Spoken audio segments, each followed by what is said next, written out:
semuanya, Assalamualaikum warahmatullahi wabarakatuh. Selamat bertemu kembali dalam video saya yang kedua, struktur keuangan desa.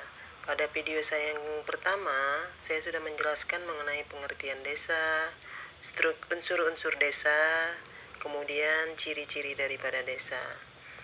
Nah, sekarang kita lanjutkan mengenai bentuk dari desa. Nah, bentuk ataupun pola desa ini sangat dipengaruhi oleh kondisi lingkungan geografisnya.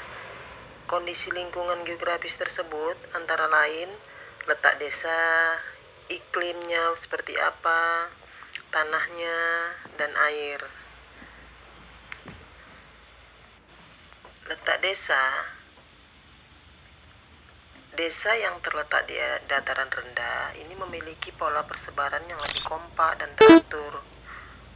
Ini disebabkan oleh kemudahan pembangunan dengan letak topografis yang cenderung datar, sehingga berbeda dengan desa-desa yang terletak di daerah pegunungan ataupun di perbukitan. Desa-desa di daerah pegunungan ataupun perbukitan memiliki pola yang tidak beraturan. Hal inilah yang menyebabkan pembangunan pemukiman yang menghindari adanya tebing-tebing yang terjal, ya, lahan-lahan yang tidak rata ataupun bergelombang, sehingga terjadilah pemukiman yang tidak merata. Kemudian dengan iklim, ya, unsur iklim terkait dengan suhu, ya. Biasanya kalau dia wilayah yang memiliki iklim yang cenderung ekstrim, ini akan sulit untuk berkembang. Kemudian tanah, unsur tanah berkaitan dengan tingkat kesuburannya. Tanah yang dia semakin subur, ini akan semakin cepat berkembang. Nah, sementara sebaliknya, kalau tanah yang dia kurang subur, ini akan membuat wilayah tersebut tadi ini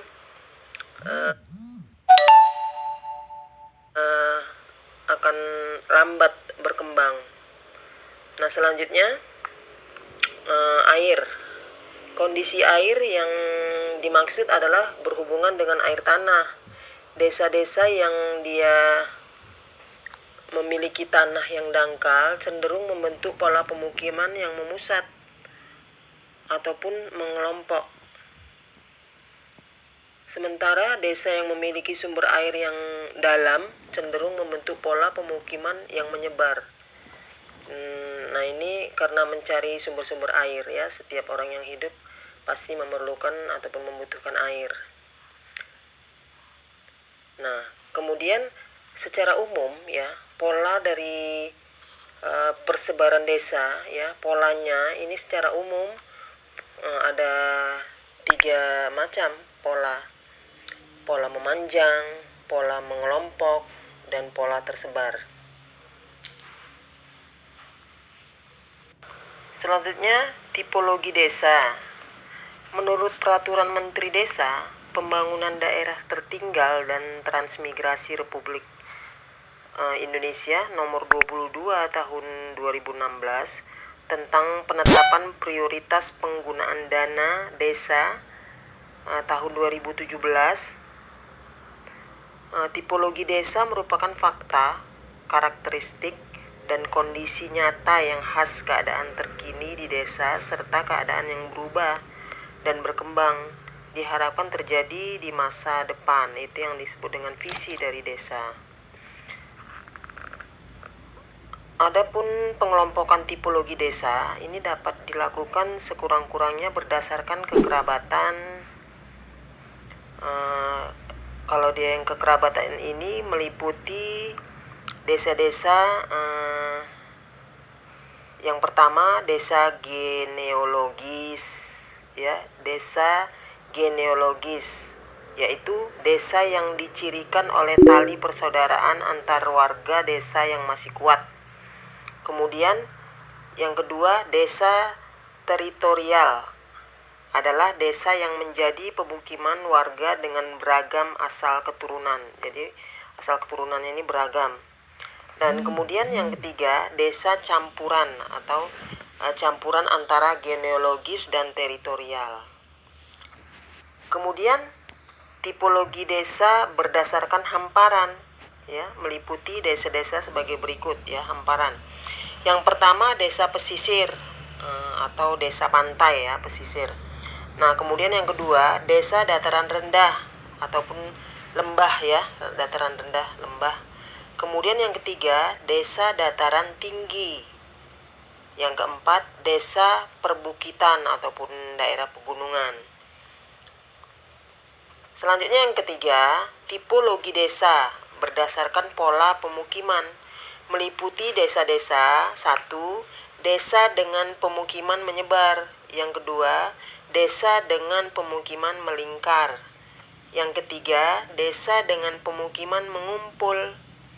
Dan yang keempat, desa dengan pemukiman memanjang, seperti pada bantaran sungai ataupun pinggiran jalan. Tipologi desa yang keempat, ya, tipologi desa yang keempat berdasarkan pola mata pencaharian atau kegiatan utama masyarakat, meliputi desa-desa sebagai berikut. Satu, desa pertanian yang mata pencaharian utamanya adalah bidang pertanian ataupun perkebunan. Yang kedua, desa nelayan atau mata pencaharian utama di bidang perikanan ataupun pertambangan, ya. Pertambakan. Nah, kemudian yang ketiga, desa industri. Nah, desa industri ini dia skala kerajinan atau manufaktur dengan teknologi sederhana. Umumnya skala kecil industri rumah tangga. Kemudian yang keempat, desa perdagangan, yaitu di bidang jasa, ya. Selanjutnya kita masuk kepada struktur tata ruang desa, ya, struktur tata ruang desa. Struktur tata ruang desa ini menurut Daljuni, bentuk desa secara sederhana, yang pertama dibagi menjadi 4 bahagian, ya. Yang pertama adalah bentuk desa yang memanjang di pesisir. Nah, bentuk desa yang memanjang pesisir ini disebut juga dengan desa memanjang ataupun wilayah pesisir. Di wilayah pesisir dapat berkembang pola tata ruang dengan nelayan yang memanjang. Pola ini bisa terbentuk karena desa nelayan yang satu akan bersambung dengan desa nelayan yang lain, sehingga bentuknya kita lihat itu memanjang di sepanjang pantai. Nah, jadi berkembang, tetapi umumnya tetap mempertahankan tempat-tempat tertentu, misalnya pasar ikan. Nah, selanjutnya yang kedua adalah tata ruang pada desa yang terpusat. Tata ruang pada desa yang terpusat berpotensi besar untuk berkembang secara luas. Ini bertambahnya jumlah penduduk baik karena pendatang maupun kelahiran yang di daerah itu sendiri, mendorong terjadinya perluasan wilayah. Ini perluasan wilayahnya ini ke segala arah, bisa kamu lihat itu arah panahnya ke segala arah, ke segala penjuru. Perluasan itu tidak direncanakan sehingga secara otomatis pusat-pusat kegiatan penduduk pun ikut mengalami perluasan. Kemudian yang ketiga itu tata ruang pada desa yang linier. Nah, kalau dia linier ini tata ruang pada desa yang dia di dataran rendah. Pemukiman penduduknya mengikuti jaringan jalan yang ada. Pola seperti ini sangat mungkin mengalami pemekaran, ya, lebih cepat dia berkembang dibandingkan dengan daerah lain. Ini perkembangannya ini bisa tanpa direncanakan. Ini disebabkan oleh adanya akses jalan, ya. Itu jalan yang mereka buat sehingga lambat laun tanah pertanian mengalami perubahan fungsi menjadi daerah pemukiman, ya, pemukiman yang baru. Oleh karena itu perlu dibuat jalan jalan baru untuk menghubungkan antara wilayah yang satu dengan yang lainnya yang mengelilingi daerah tersebut, desa tersebut ya. Itu disebut dengan jalan lingkar atau ring road, agar kawasan pemukiman yang baru ini tidak terisolir ya. Jadi biasanya desa yang memiliki pola tata ruang desa yang linear ini lebih cepat berkembang dibandingkan dengan desa yang lainnya. Kemudian yang keempat, tata ruang pada desa yang mengelilingi fasilitas tertentu. Nah, tata ruang ini juga terdapat di daerah yang dataran rendah, yang memiliki peluang pembangunan wilayah yang cukup besar. Hal itu disebabkan karena penyebaran fasilitas yang dapat dikembangkan ke segala arah, seperti yang dia pada yang terpusat ya. Kita lihat ini dia perkembangannya ke segala arah. Ini didukung oleh sarana dan prasarana yang memadai.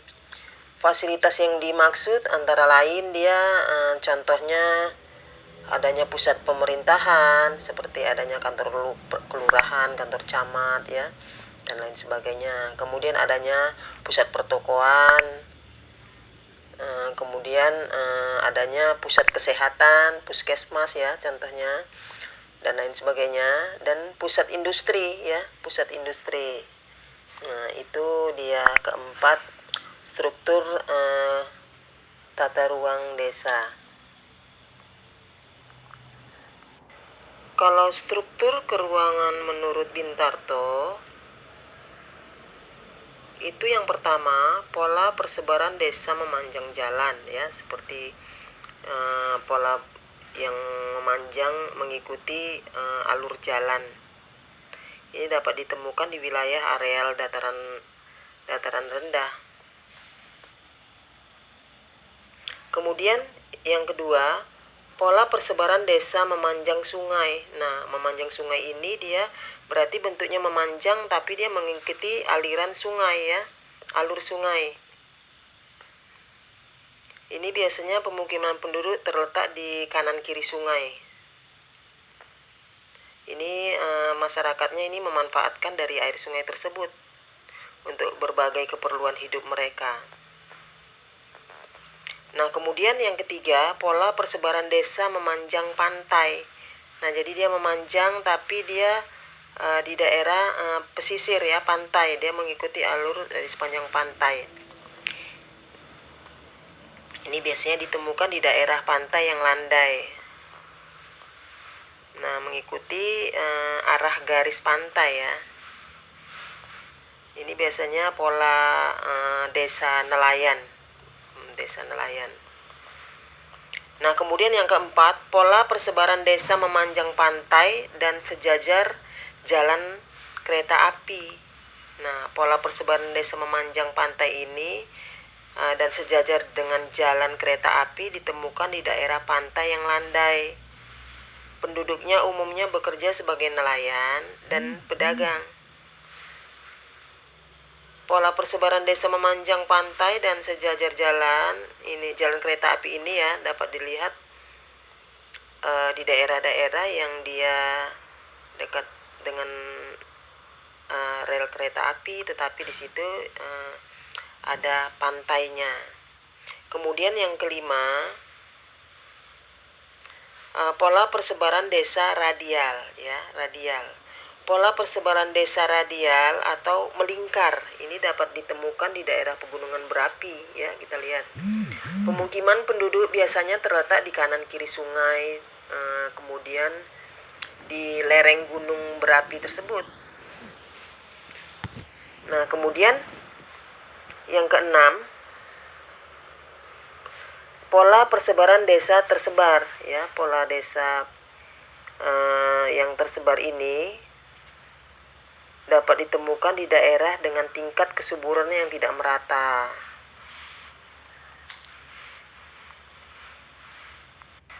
Iya, demikianlah video saya kali ini.